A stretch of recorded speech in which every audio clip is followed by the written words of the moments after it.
When you really break it down, there are only two groups of people in the world. Those with power and those who want power. Take your hypothetical overworked, underpaid cab driver in Lost Heaven who finds himself on the payroll of a prominent crime family. Where to? Anywhere.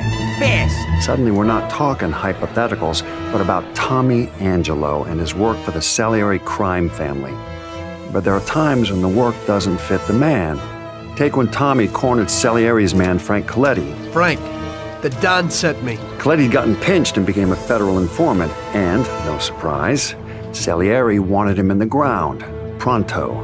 Coletti told Tommy he did what he needed to do to protect his family, and there was something about his story. The wife, the kid.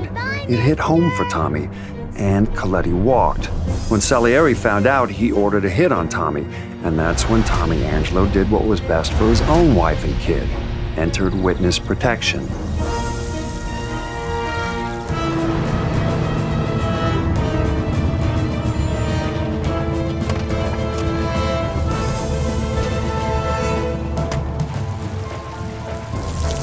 Mr. Angelo? Yes? Mr. Salieri sends his regards.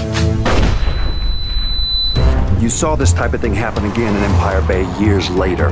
Different circumstances, different people, but consistent. And of course, that would be the events that went down with Vito Scaletta and Joe Barbaro. You remember the wise guys we used to see when we was kids? Yeah, why? The guy we're meeting here was one of them. Scaletta hoped working for the mob would allow him to provide a better life for his mother and sister. Yeah. Where'd you get all this money, Vito? Scaletta and Barbaro were like brothers. In those days, you were hard-pressed to be able to hire one and not end up with the other at his side. You have to understand, the mob's a group of people who do just about anything to get what they want.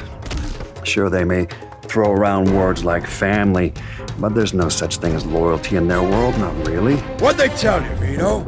Take care of me and all's forgiven? Scaletta and Barbaro, they were the exception to the rule. But even then, it was the thirst for power that drove them, and that's the thing that brought them down in the end. Hey, what the hell's going on? Where are they taking Joe? Sorry, kid. Joe wasn't part of our deal. Which, of course, is how Scaletta ended up working out of a shithole in New Bordeaux. Now, you could make a compelling case that without Scaletta, you'd have never had New Bordeaux's own crime boss, Lincoln Clay. Lincoln was born with nothing. Essentially, grew up with nothing. That is, until he met Sammy Robinson. In Lincoln, he was forever bonded to Sammy and his brother Ellis. And despite of all the crimes he committed, I have no doubt he'd have laid down his own life for either one of them. No question. He lost everything that mattered most to him in the Night of Blood, save for his friendship with a morally bankrupt CIA agent. Point is, Lincoln Clay brought down the entire infrastructure of the mob in New Bordeaux, built up his own thing to take its place. Even still, what he did wasn't motivated by business. It was all about his family. I'm here to make you pay for what you did to Sammy and Ellis Robinson.